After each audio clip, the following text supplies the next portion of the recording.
Namaste and welcome to the Vedanta Society of Greater Houston and our Bhagavad Gita class. Om Parthaya Pratibodhitam Bhagavata Narayanena Swayam Vyasena Gratitam Purana Munina Madhye Mahabharatam Advaitam Rutavarshinim Bhagavatim Ashtadashadhyayinim Amba Tvam Anusandadhami Bhagavad Gite Bhavadveshinim Vasudeva Sutan Devam Kamsachanuramardanam Devaki Paramanandam Krishnam Vande Jagadgurum Mukam Karoti Vachalam Pangum Langhayate Girim Yatkripa Tamaham Vande Paramananda Madhavam. Om, O Mother Bhagavad Gita, we meditate on you who were made known to Partha by the Lord Narayana himself. You who were included in the Mahabharata by the ancient sage Vyasa. You, the goddess, who rains down the nectar of Advaita, non-dualism, in 18 chapters. You, the destroyer of relative existence. We worship Krishna, world teacher, the son of Vasudeva, the supreme delight of his mother Devaki, and the destroyer of the demons Kamsa and Chanura. We adore that supremely blissful Madhava, Krishna, by whose grace the mute are made eloquent and the lame are enabled to cross over mountains. Om Shanti Shanti Shanti Harihi Om Tat Sat. Om peace, peace, peace be unto us all.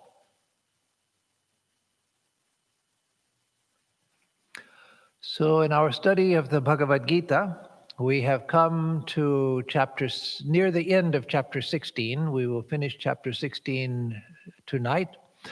And chapter 16 is known as the Devasura Sampad Vibhaga Yogo Nama Shodashodhyayaha, long name, which means the 16th chapter known as the Yoga of the the distinctions between the divine and the demonic qualities. So that is divine and demonic qualities as manifested in human beings. And so those of you who have been following the class will remember that this chapter begins with a question from Arjuna, and the rest of the chapter is Sri Krishna's response. And let me see if I can come back to the question here. I can't quote this one from memory. No, I'm sorry.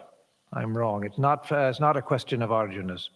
So many begin with questions of Arjuna's, but this just begins with Sri Krishna talking about the qualities. First, he tells the qualities of the person of divine temperament, that is, a person of developed spiritual temperament, a person of high spirituality, and the types of qualities that manifest in such a person.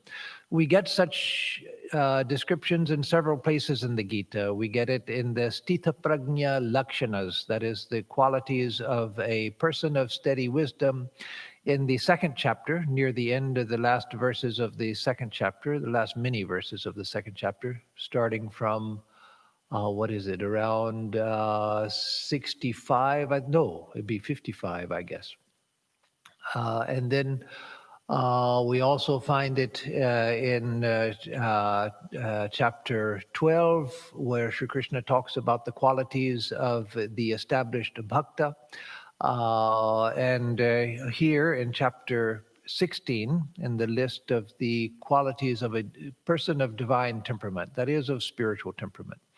And then the rest of the chapter, he talks about the demonic qualities. So why, one might ask, does one need to dwell on the demonic characteristics? And it's true, we are much more benefited by dwelling on the divine characteristics and trying to embody them.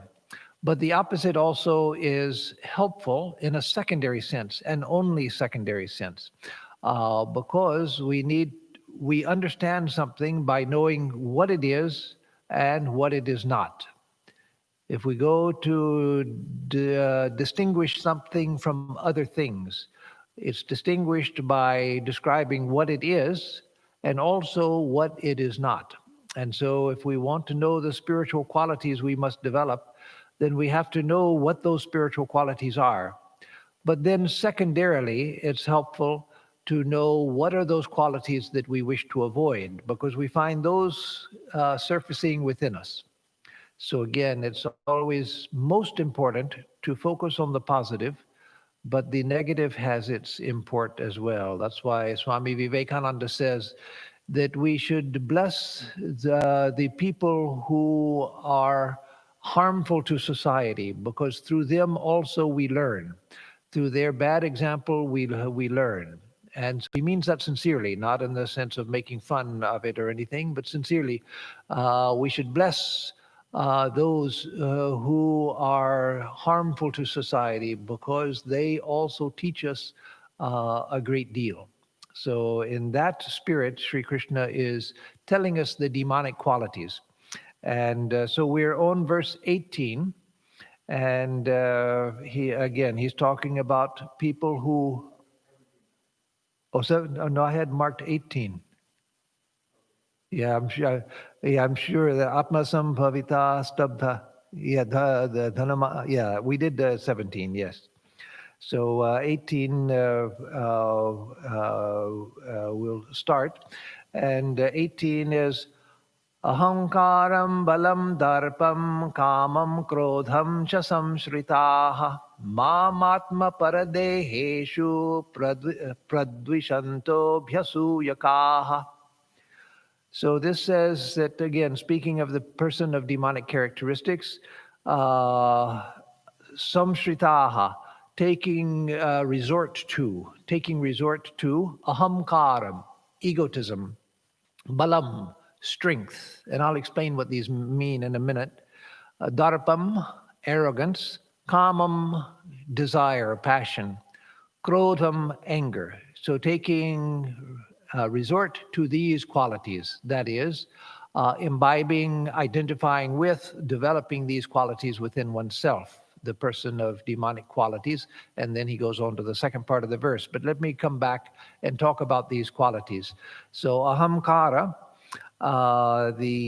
resorting to egotism, ahamkara. Egotism, as Madhusudana Saraswati says in his commentary here, everyone that is a jiva, everyone who is living, even the incarnation of God, has ahamkara, has an ego by which they can say, I do this. So if you asked Sri Ramakrishna where he was born, he could have said that he was born in Kamarpukur. And who was speaking? If you asked him a question and he answered, it was the ego that was speaking. But ego is one thing. Ego is simply the sense I am. And so the illumined soul also has an ego, but it's what Sri Ramakrishna called a ripe ego, or a matured ego, or an illuminated ego, an ego which is illuminated by spiritual experience. And so what ahamkara means here, and wherever egotism is criticized in the scriptures, it doesn't mean simply the pure sense of I am, because that actually comes from the core of existence within ourselves. In the Torah of the Jews, called the Old Testament by the Christians, God says to Moses, I am that I am. That is the I am, that is what I am. So that within us which says I is coming from reality itself, but we misidentify it with this body and mind. And so the ego by itself is not a problem. It's egotism which is the problem. That is the misappropriation of the sense of I am, thinking that I am this individual opposed to the whole universe, separate from everybody else, separate from the universe, in conflict with the universe, with desires, with a body, with a mind, with actions and reactions and so forth. So when here it says resorting to egotism, it's that which is being spoken of. It's not the ego itself, which is just the pure sense of I am. It's the I am which is individuated, that is separated from the rest of the universe, and that itself is a partial problem. Instead of it being universal, it's individuated. But for us who experience ourselves as individuals, it's actually the door that leads into the infinite. So again, it's not a problem in itself. It's the misunderstanding of that sense of I am and misapplication of it to the body and mind, personal identity, personality, and all of that, which is the problem. So a person who resorts to egotism, I am this, I am so-and-so, who resorts to strength. Now, Swami Vivekananda said that we should seek strength in all things, that everything that weakens us is bad, everything that strengthens us is good, not just physically, but mentally, emotionally, etc. That strength is virtue. So here Sri Krishna is saying that the demonic person takes refuge or takes resort to strength. So here that also has to be understood properly. Just as egotism, it doesn't mean the ego itself, but the misappropriation of that sense of I am. So here strength means the wrong kind of strength. Not the strength that Swami Vivekananda praised that we have to cultivate, but the strength which is aggressive strength against others. That is, I am strong and I will push other people out of the way. So that sort of aggressive strength, which disregards the value and the rights of others. And then darpam, arrogance. I'm an important person. I am learned. I am wealthy. I am righteous, I am religious, I am pious, all of those, that arrogance in whatever form, whether it's arrogance over family lineage or over learning or over wealth or over one's own self-perceived piety and religiosity, etc. That is all darpam, arrogance. That which makes me feel superior to others, whatever it is. So egotism, aggressive strength, arrogance, and then kamam. Kama means passion or desire. And so that also is uppermost in the people of demonic nature. They're people of intense passions and intense desires. And all of us are born with passions, desires, and so that's common among humanity. But the spiritual person recognizes that this does me no good, and so they begin to work at reducing the desire. That is, by doing those things which quietens the desire which is within us, which is natural within our biophysical being. But the demonic person cultivates it because they think that that's all that there is, as Sri Krishna said in a previous verse. Then krodha is another one of the things that they take resort to, anger, feeling justified in one's anger. As Swami Vivekananda says, there's no such thing as justified anger. So anger is a common experience. All of us experience anger. All of us express anger sometimes. But the person of divine qualities who has attained spirituality, then they've gone beyond anger. They've gone beyond desire. They don't have desire or anger. The rest of us who are aspirants, who are trying to grow spiritually, then we try to work through our anger and try to work through our desire. So our struggle is to bring these under control, not by repressing them, because that doesn't work. So Swami Vivekananda used to say that these lying shells of men who appear to be very nice and sweet on the outside, but they're all dead inside because they have repressed all of their bad tendencies, but they haven't overcome them. That is not what we want. What we want is the transmutation of that power, which expresses itself as desire and expresses itself as anger. We want the transmutation of that into spiritual power. And so just repressing those things because it's not acceptable to express them in polite society, that is not what we want, because that, again, is just pushing them under the covers where they work themselves out in perverse ways.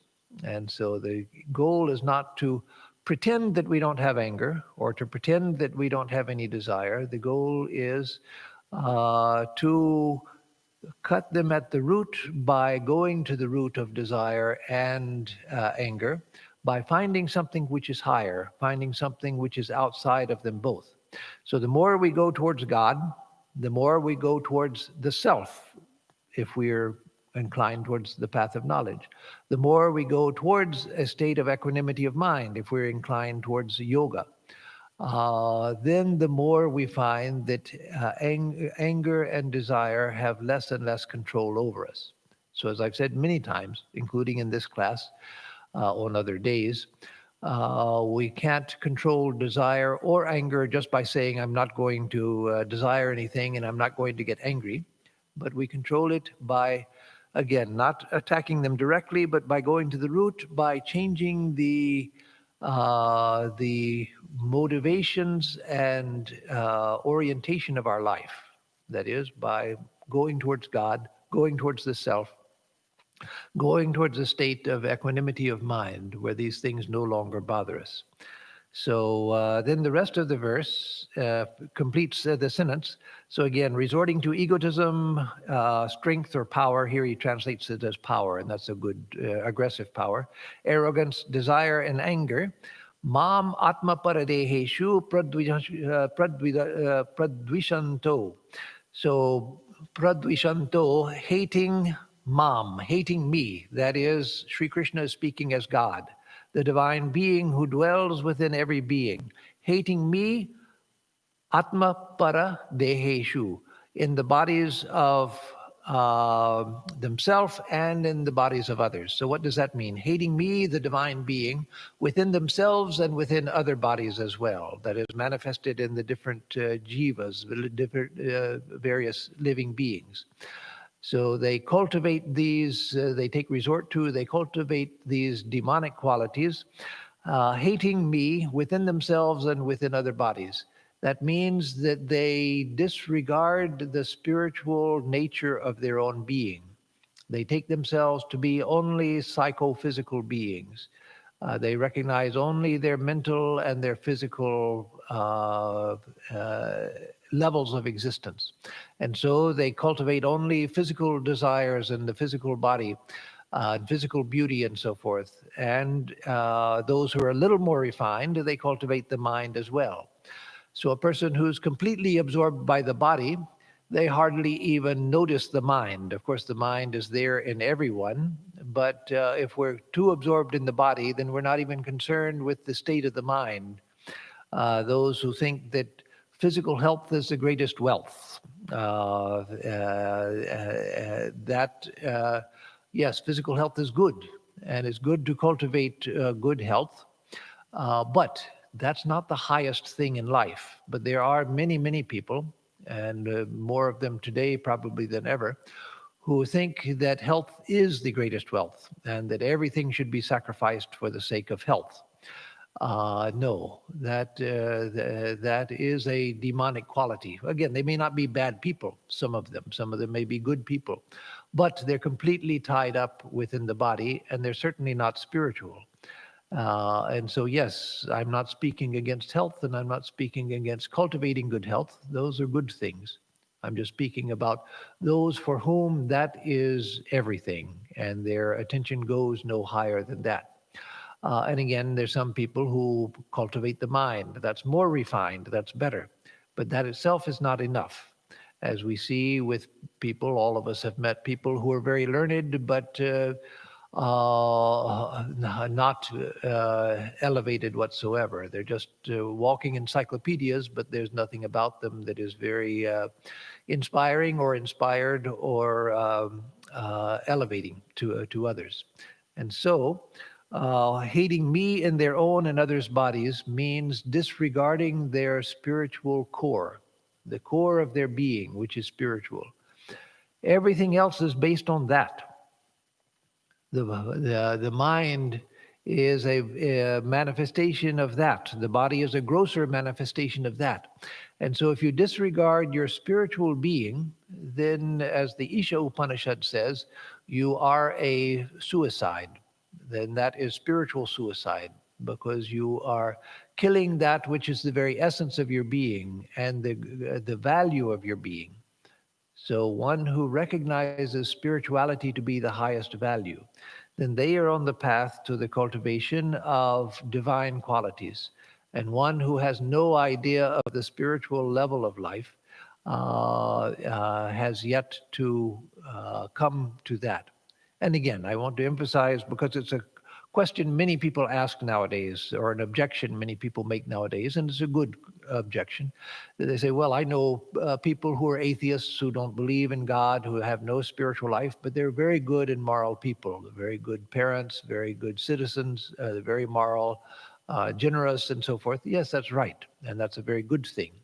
But one way or another, they have recognized the value of higher values. They may not recognize where they come from, the source of them, or why they have an attraction to higher values, but they are moving in that direction anyway. And that itself is a very good thing.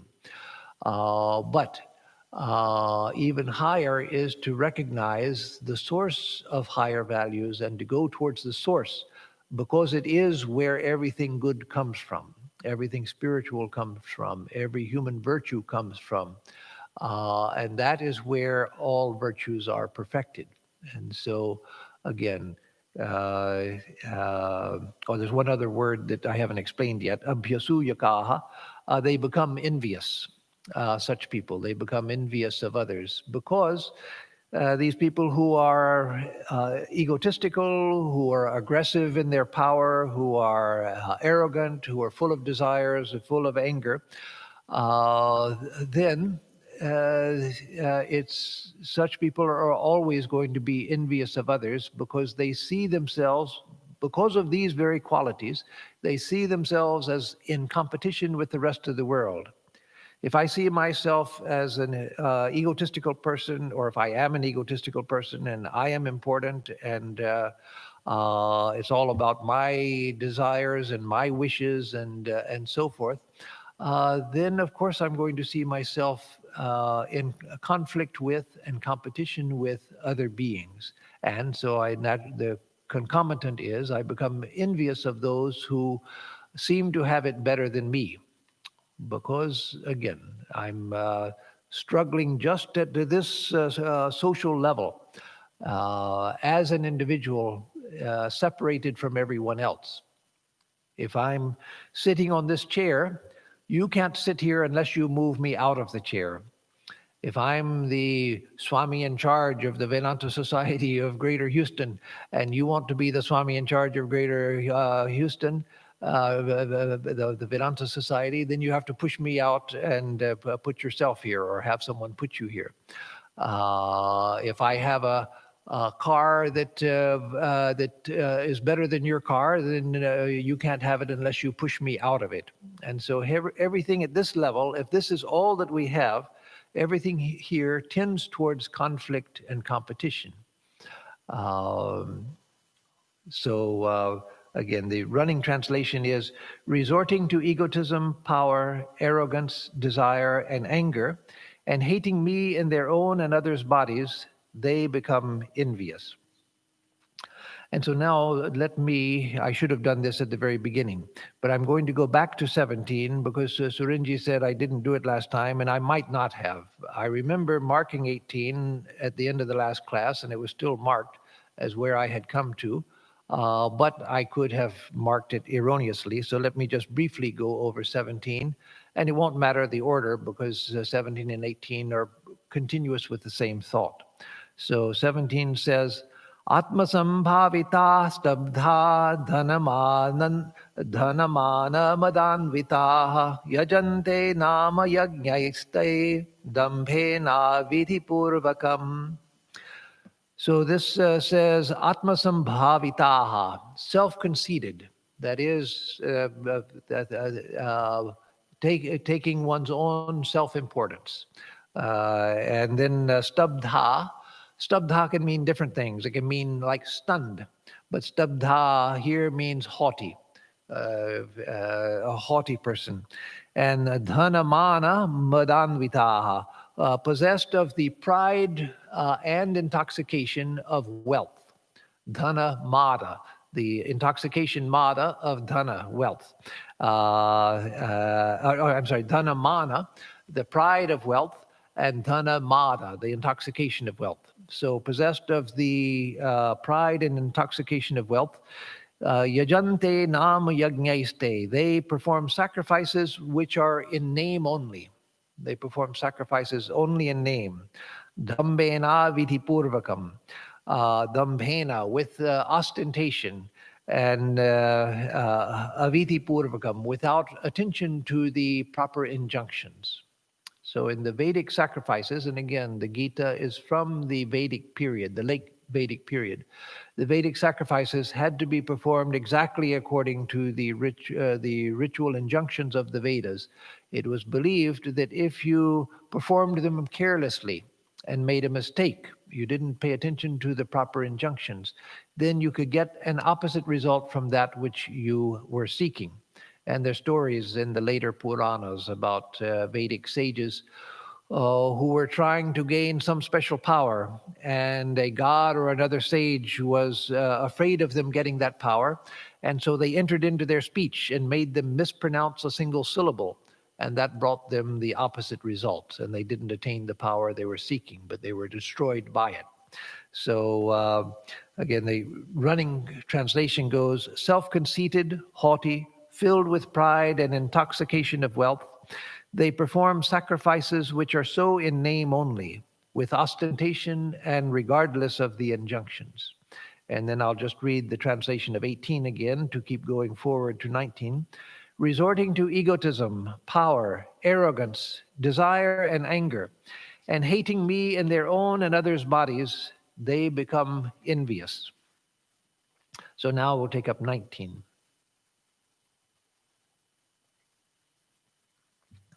Tanaham dvishata kruran samsareshu naradhaman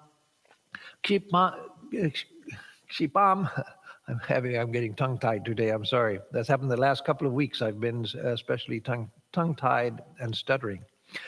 Kshipamya jasrama shubhan asuri shveva yonishu. It's not that hard. Let me try it again. Tanaham dvishata kruran samsare shudhnaradhaman kshipam yajasrama shubhan asurishveva yonishu. So here, tan aham dvishata kruran naradhaman. Those people which he's just been describing, those people who are dvishata, who hate, who are filled with hatred, or here it means actually who are hating, or that means people who are filled with hatred. Kruran, those who are cruel. So people who are filled with hatred and people who are cruel. And again, those obviously are two different things. A person can be filled with hatred, but they won't go to the extent of being cruel to others. They just hate people and just leave them alone, but they're satisfied with hating them. But then cruel, those who actually go out to do harm to people. Naradhaman, who are the lowest of people. the very lowest of human beings, those who are hateful, cruel, among the lowest of people. Kshipami, there's another thing down in the middle of the next line that goes with these others. So full of hatred, cruel, the lowest of people, ajasram ashubhan, who are the constant evildoers. Ajasra, constant ashubhan, the constant doers of evil. So those who are filled with hatred, who are cruel, who are the lowest of people, and who are doers of constant doers of evil. Kshipami, I throw them. This is a terrible statement of Sri Krishna's. I throw them samsareshu. I throw them into the lower worlds. Here, samsareshu means into the worlds, but here it means into lower worlds. And then asurishu eva yonishu. And then into the wombs of demonic beings. So this is Madhusudana's interpretation of the verse. I'll give another interpretation, which is just a slightly different. It doesn't make much difference, but there is a slightly different interpretation, which makes more sense to me as far as the wording of the verse goes. But I cast those hateful, cruel, constant evildoers, the vilest of human beings, verily into the nether worlds. Samsareshu here, assuming that means nether worlds. And later I throw them into demoniacal wombs. I throw them into the wombs of those who are of demonic nature. So I throw them into lower worlds, hellish worlds of great suffering. And then when their time in the hellish world is over, that is, well, if you go to either a heavenly world or a hellish world, it only lasts as long as the good or bad deeds that you have done. It's not forever, and is not over punishment. It's punishment commensurate with what you've done. So those who are demonic in nature and have done, who are full of hatred, who are cruel, who are the lowest of human beings, then they go to nether worlds. I throw them into nether worlds.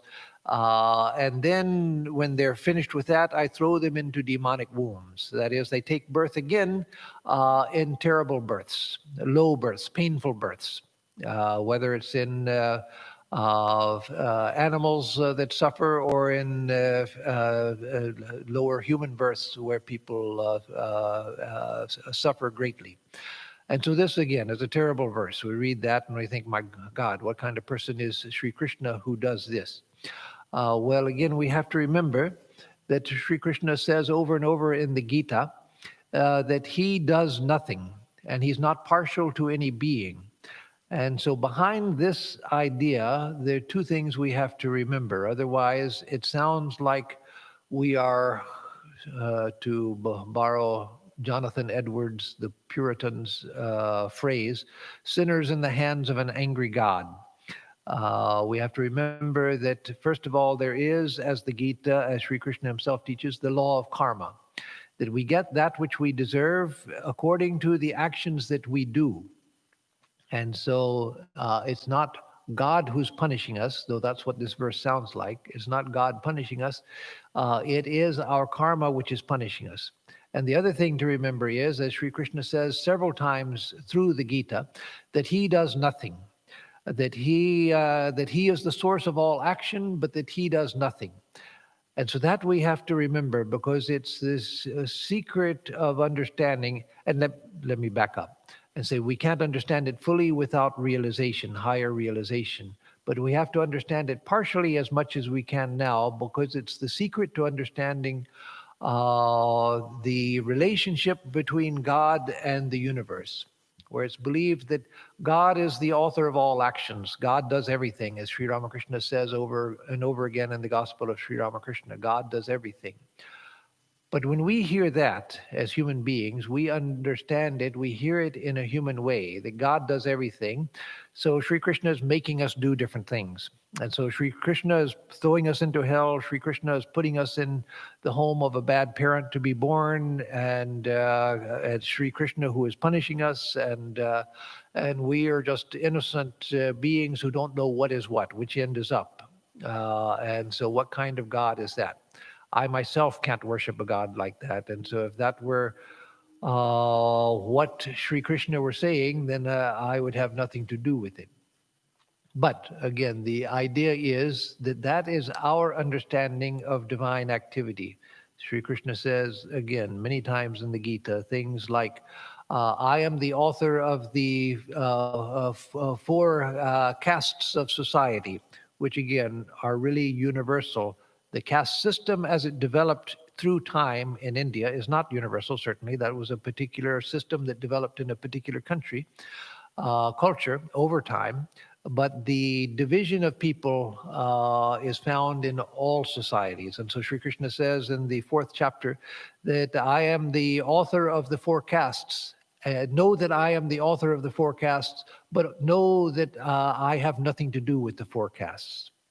And so that paradox, a contradiction is where one statement contradicts another and they can't both be true. A paradox is a higher spiritual phenomenon where it looks like a contradiction, but both statements are true. One that doesn't look like both can be true, but they are. And so in Zen Buddhism, for instance, you find that they use the language of paradox extensively. The Kena Upanishad of our own Upanishads uses the language of paradox extensively, and Sri Krishna uses it in the Gita. That everything proceeds from me, that I am the author of everything, and yet I do nothing. And so we have to, from that, again, we can't understand completely what that means without realization. But we have to understand that it doesn't mean that God is making you do things. So the author of all action, the power which makes everything happen.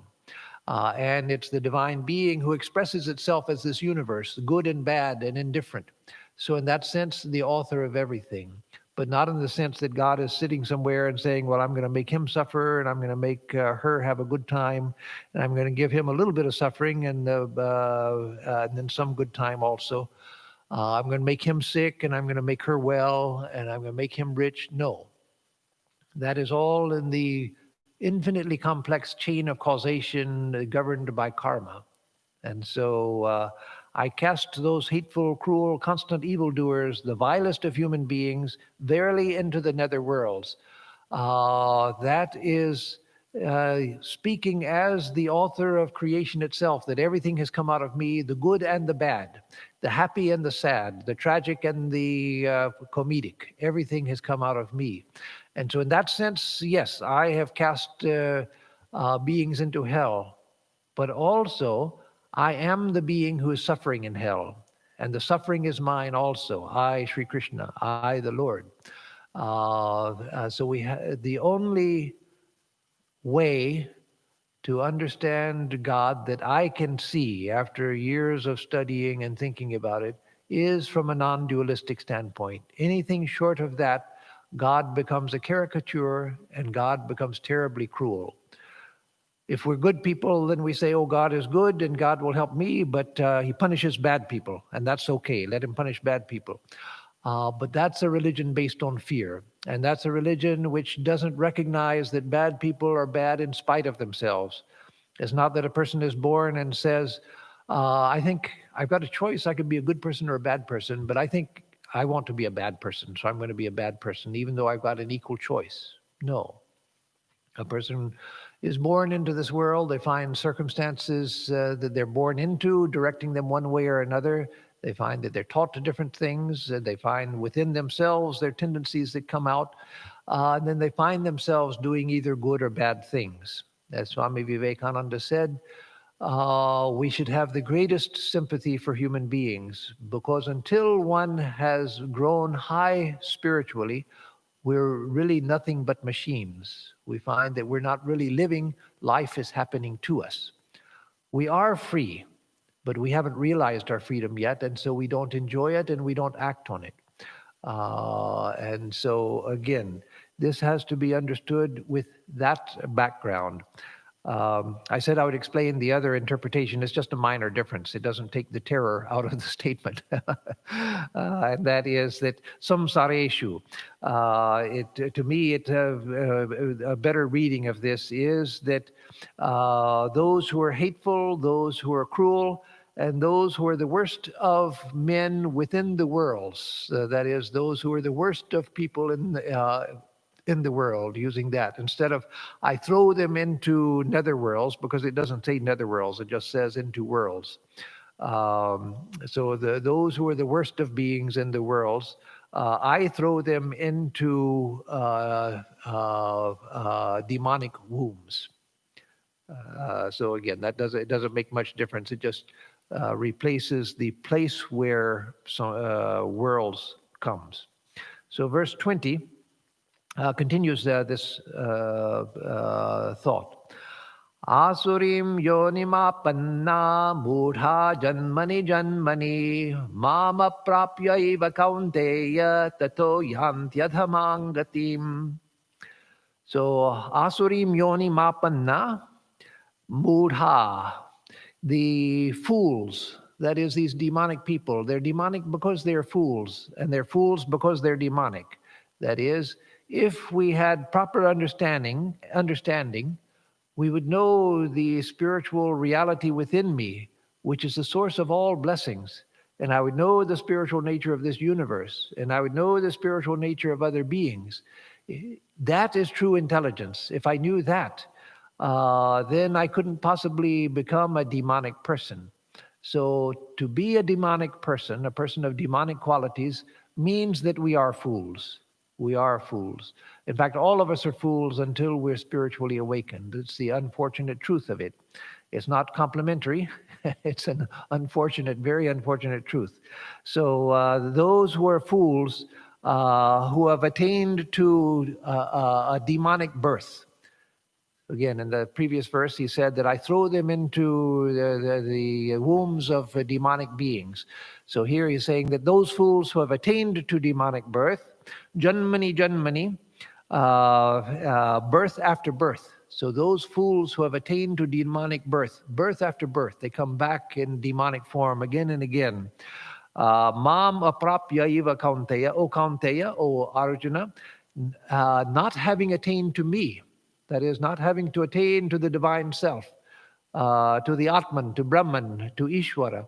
However we conceive of the spiritual reality as a personal God, as the impersonal self, as the state of enlightenment, not having attained to me, the spiritual reality, O Arjuna, tato yati adhamangatim. They attain conditions even lower than that. So they go from bad to worse. Those fools who are thrown into, that is, they find themselves born into demonic births, birth after birth. Then people have to come back again and again before finally a time comes when they begin to wake up. Everybody, according to Vedanta, and according to the Gita, according to the Upanishads, according to the whole tradition of Vedanta, everybody will attain to illumination. Everybody will return to their God nature. Everyone will be saved, to use a Christian term. But for some, it will take a long time. And for those who are on their path, well on their way towards spirituality, it may be that they passed many, many births in terrible circumstances. And that is what led them to want to come to spirituality. And again, if you think of it as dualistic religions, whether within Hinduism or without Hinduism, the Abrahamic traditions, the Hindu dualistic traditions, if you think of it in terms of a God who does things to people, then it's a very horrible situation. As Swami Vivekananda said, I would spend my life fighting such a God.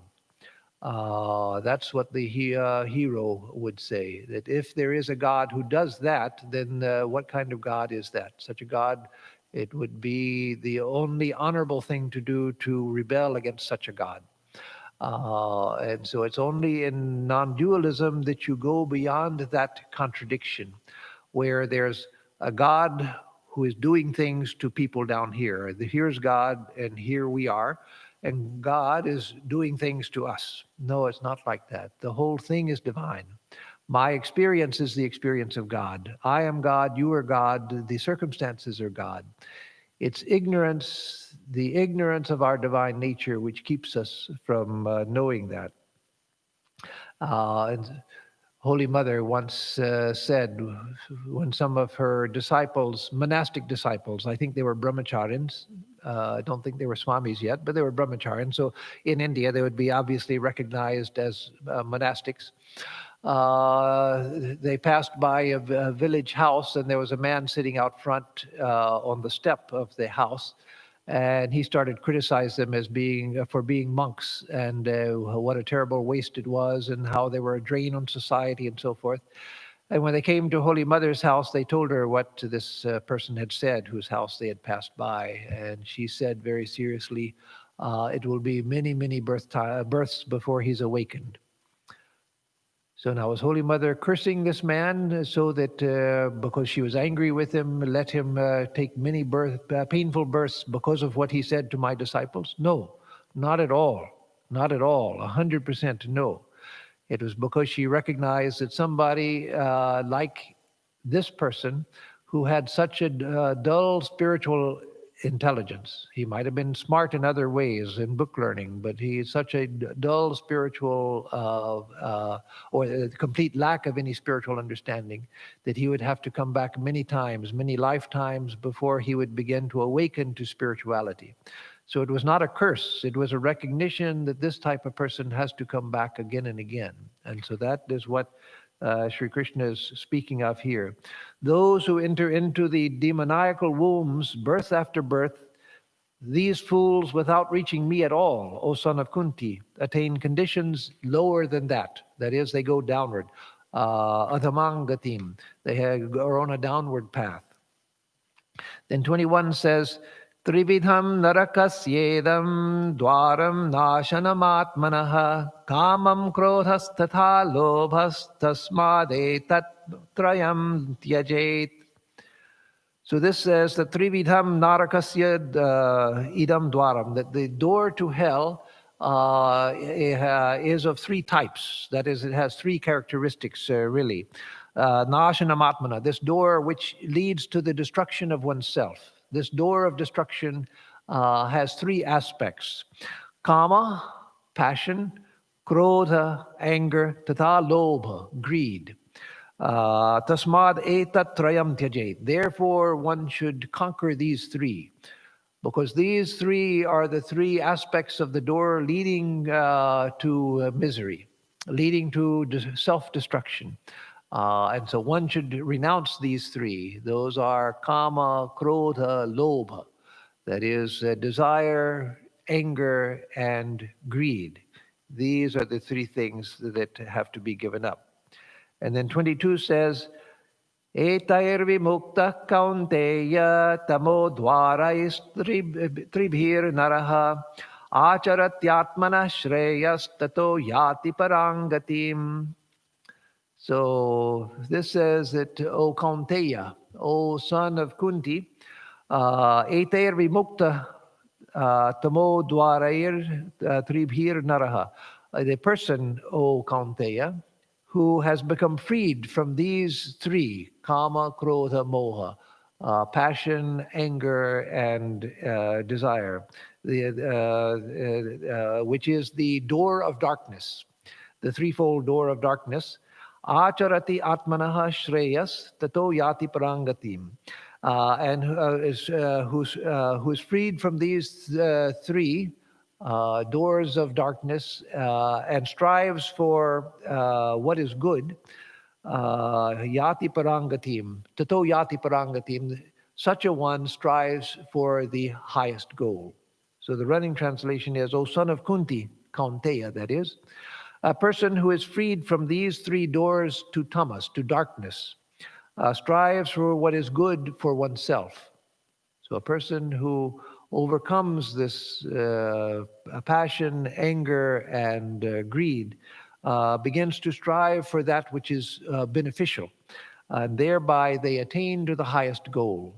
So this is the way out of this miserable situation which we humans find ourselves in.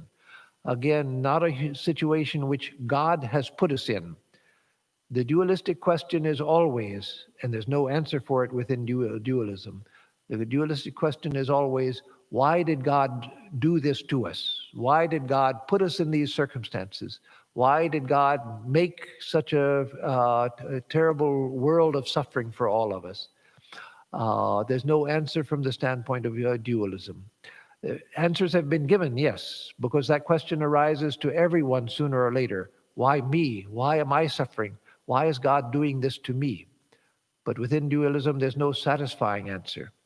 One answer, of course, is, well, we can't know God's will, but God wills everything for the good. We just don't understand it. That's not much of an answer.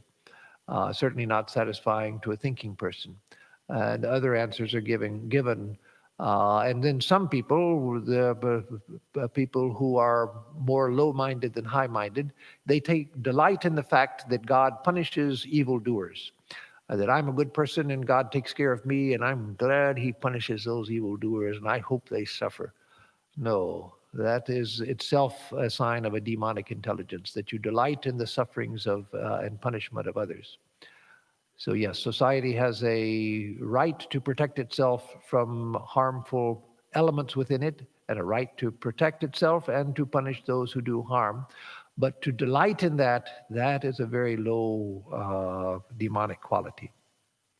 So then, verse 23, he says, Yashastra vidhimutsrujya vartate kamakaratah nasa siddhim avapnoti nasukham na parangatim. So yashastra vidhim utsrujya. So one who ignores the injunctions of the scriptures, one who ignores the truths and the injunctions of the scriptures, vartate kamakaratah, and who just exists according to his own will. He doesn't care about what should or should not be done, but just does whatever comes to mind, does whatever he wants to do, ignoring the injunctions of the scriptures, the advice of the scriptures. Nasasiddhimapnoti. He doesn't attain to perfection, spiritual perfection. You can't attain to spiritual perfection that way. Nasukim. Nor can one attain to happiness. Na parangatim. Nor can one attain to the highest goal, the end goal of life. So in that way, just doing whatever you want, just because an idea comes into my mind and I'm going to do it, irregardless of the advice of the scriptures and spiritual people, such a person cannot come to perfection. Eventually they'll wake up and come to perfection, but that's when they realize that the advice of the scriptures are for my good.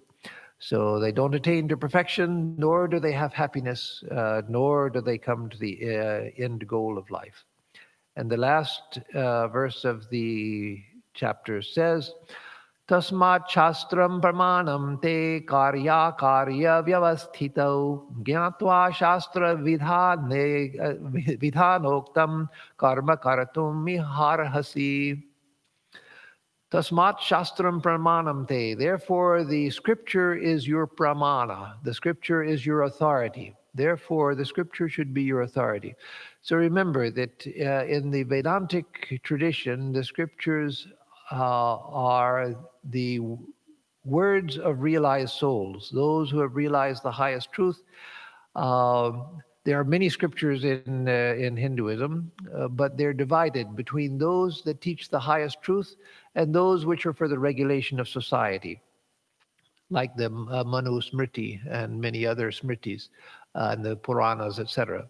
Those that are for the regulation of society, those change with the needs of society. Now, those are not eternal truths.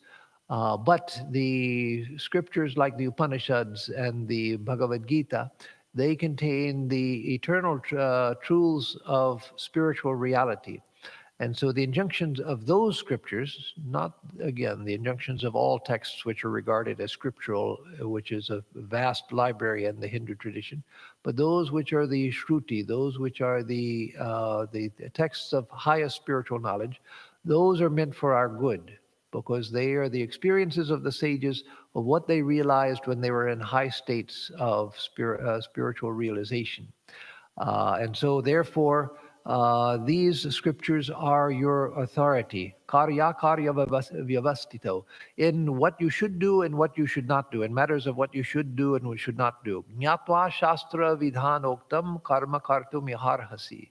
So here, that is here, meaning in this world we live in now, here, you should do that which has to be done following the scriptural injunctions. So therefore, it says, therefore the scripture is your authority in the matter of determining what is to be done and what is not to be done. After understanding actions as presented by the scriptural instructions, you ought to perform your duty here. So again, that's a great point we come to in spiritual life when we realize that the advice of the scriptures is for my good. It's not a tradition or a teacher or some religious person who is bitter about life or something telling me what I should do because that's what they think I should do or what they want me to do or whatever, or because of their own perversions or repressions or whatever, they're trying to get me to do things according to their misunderstandings. No, the higher teachings of the scriptures, which are those that we are to follow, the higher teachings of the scriptures are from those who have attained to states of illumination, where they tell us what we can do to go towards that. And so by following those instructions, we make our own life blessed. So again, it's not, as Swami Vivekananda said in various ways at different times, think things out for yourself. And if you find something is true, then follow it. Don't take things just on authority. And so even with the scriptures, you don't take up everything and anything that the scriptures say. That is, with the help of reason, with the help of experience, with the help of those who have gone before you on the spiritual path, you understand that which is meant for you and that which is beneficial to you. You take it up once you have become convinced that it's true, after thinking about it, analyzing it, questioning it, doubting it as much as you need to. But once you are convinced that it's true, then you don't go on questioning just as a habit of a mind that I keep doubting everything just because I don't want to come to a conclusion. No, you doubt in order to come to a conclusion. And once you know something is true, then you take it up, and you take it up because you know that it is true and it is for my good. It will do me good. And so in that sense, let the teachings of the wise be your authority. So thus we come to an end of the 16th chapter. The last part of this chapter, of course, the tone is quite different from most of the Gita, but hopefully I've at least partially explained the meaning behind the tone, that it's not, again, it's not the image that first comes to mind of an angry God cursing people for being evil. No, that it has to be read in the context of the whole Gita. And so next time we will begin chapter 17, which is on the three kinds of faith, the three kinds of Shraddha. So I had told you earlier, what was it? Was it chapter 13 or 14? I forget now. I think it was 14, where there was a long discussion of the three gunas, sattva, rajas, and tamas. That there was another chapter coming which would deal even more with the three gunas. So that is chapter 17, where he talks about tamasic faith, rajasic faith, sattvic faith. That is, faith which is inspired by the darkest and most negative of qualities. And then faith which is inspired by the passionate, active quality of rajas. And then faith which is the highest faith, that which is inspired by clear understanding, tranquility of mind, etc. So these three types of faith will be discussed in the next chapter. So we just have these two chapters left in this study of the Gita, chapters 17 and 18. But as I've said many times, with the Gita, it's something that you can study for your whole life. And every time you study it, you'll find new truth within it. So if there are any questions, I'll take those. I'll first start with the announcements while Surinji brings me the questions.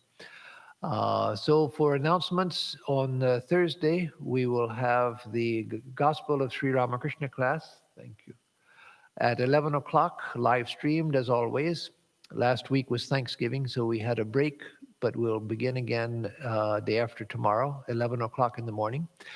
And on Sunday, we won't have our regular Sunday service. That is, there will be no YouTube service. We will have a Zoom memorial service for Dhira, our long time devotee of 40 years of the Vedanta movement here in Houston, one of the original members of our community here. That is Margaret Nosek, or as most of us knew her, Peggy, or by her Indian name, Dhira. So that will be at 11 o'clock, and that will be over Zoom. And so if you don't get a link in 2 or 3 days and you want to be part of the service, you want to attend the service over Zoom, then let me or Swapmana or Simanti, one of us three, let us know, and we'll send you a link. We haven't sent it out yet, so if you haven't gotten it yet, that doesn't mean anything. It won't be sent out for a couple of days. But in a couple of days, if you haven't gotten it, then you can let us know. So let's see.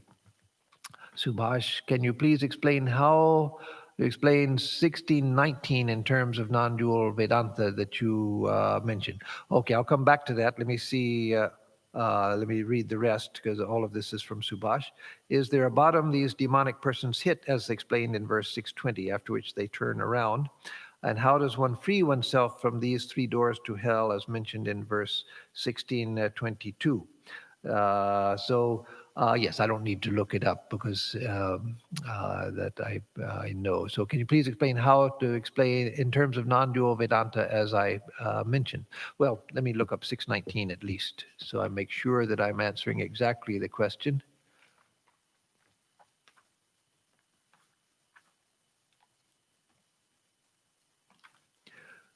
So 1619 says, I cast those hateful, cruel, constant evildoers, the vilest of human beings, verily into the netherworlds, and later I throw them into the demoniacal wombs.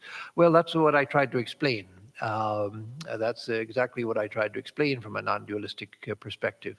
That is not Sri Krishna doing that to external beings. It's not here is God and here are people, and God is doing things to people.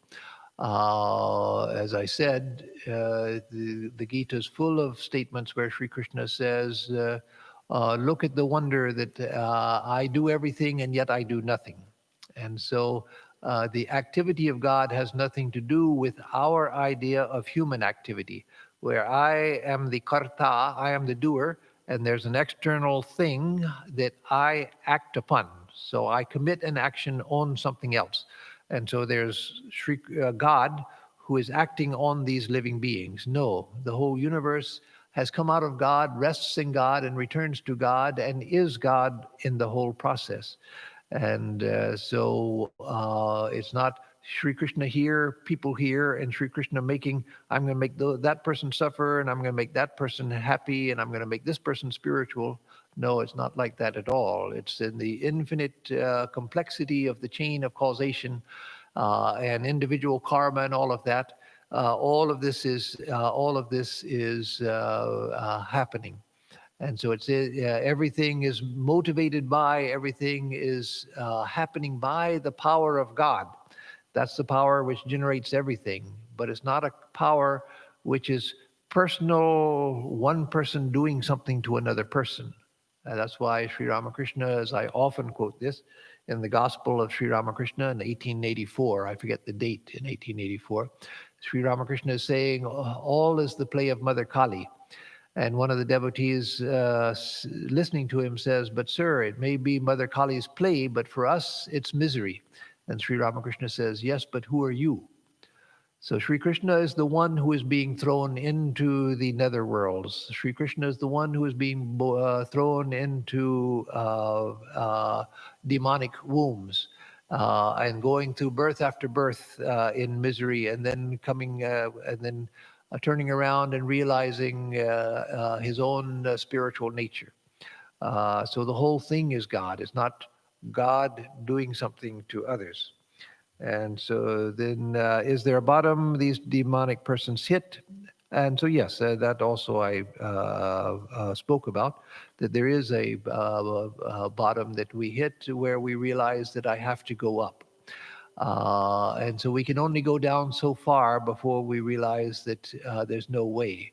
It's through that that we gain experience and learn to find our way back out of the hole we have dug for ourselves. And that's true for those who are the very lowest of human beings. They also will come to a point where they realize, no, I have to stop digging and I have to start finding my way out of this. But it's true for those of us on the spiritual path also, who are not at the lowest, among the worst of humanity, the lowest of humanity. For those of us trying to lead a spiritual life also, sometimes because of some past samskara or something, we involve ourselves in things that we know I shouldn't be doing this, but I can't help myself.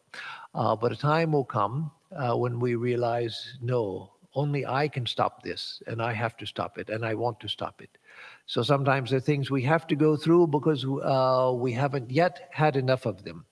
When we've had enough of them, then that is bottoming out. So that happens at different levels. At the absolute bottom of society, where the worst of people, the murderers and the child abusers and the people like that, where they dwell, a time will come where they begin to rise up. And also people who are here, but who go through a bad time through past habit or something, they also will come to a point where they realize, no, I don't want this anymore. I want to go up. And so how does one free oneself from these three doors to hell, as mentioned in verse 22 of the chapter? And so that all spiritual practice is the way that we do it. It's not by addressing the problem itself directly that I'm going to attack this. It's the way to do it is by going towards God or going towards the self. Or learning to value a tranquil state of mind, not a sleepy state of mind, but a tranquil, alert, awake, but tranquil state of mind. The more we value that, the more we feel an attraction to God, the more we feel an attraction towards self-identity with the Atman, the less we'll want of those things. And so all spiritual practice helps. The problem is that spiritual practice is the final solution to all of our problems, but it's a slow solution. It's not like taking a medicine or learning a trick in a seminar and suddenly the problem is gone. No, it's something that we work with over and over again until the problem goes. And so the last thing I'll say, because time is more than up, and that is that we don't help ourselves by dwelling too much on the problem itself, by thinking, oh, I'm such a wretch because I have this problem, I'm so bad, this is such a terrible thing, and feeling bad about myself. No, there's a place for recognizing that, yes, this is what I'm doing, and I'm just taking a hypothetical of any person, that this that I'm doing is not good, I don't want to do this. Recognizing that is fine, but then dwelling on it and going over and over it, no. Then the thing to do is to take the medicine, not to reinforce it by thinking about the problem that I have. Because that problems are universal. They're part of human nature, our present human nature. And so that we shouldn't feel too bad because of those. And we should know that all problems can be overcome. And so all of these three doors to destruction, all of them can be overcome. All of them are the shared characteristics of humanity, but I can overcome them. So let me begin to go in that direction. And if some of them seem to follow along with me and won't let go of me, well, I'm going to keep going in the same direction, and eventually they'll get tired of following me. So that's the way to get over them. So, okay. I'll stop here. Announcements are done, and I'll give the closing chant. Oh, I need this for the translation.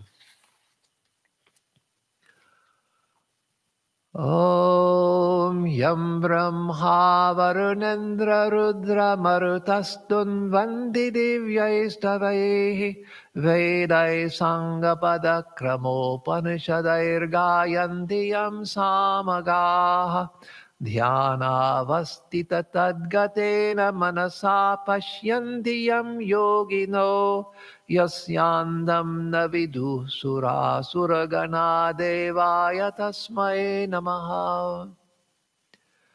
We bow to that Supreme Being whom Brahma and other gods praise with divine hymns, whose glories the singers of the Sama hymns sing through the Vedas and Upanishads, whom the yogis see with their minds absorbed in that through meditation, and whose end and beginning neither the gods nor demigods know. Om Shanti Shanti Shanti Hari Om Tat Sat. Om Peace, peace, peace be unto us and to all the beings of the universe.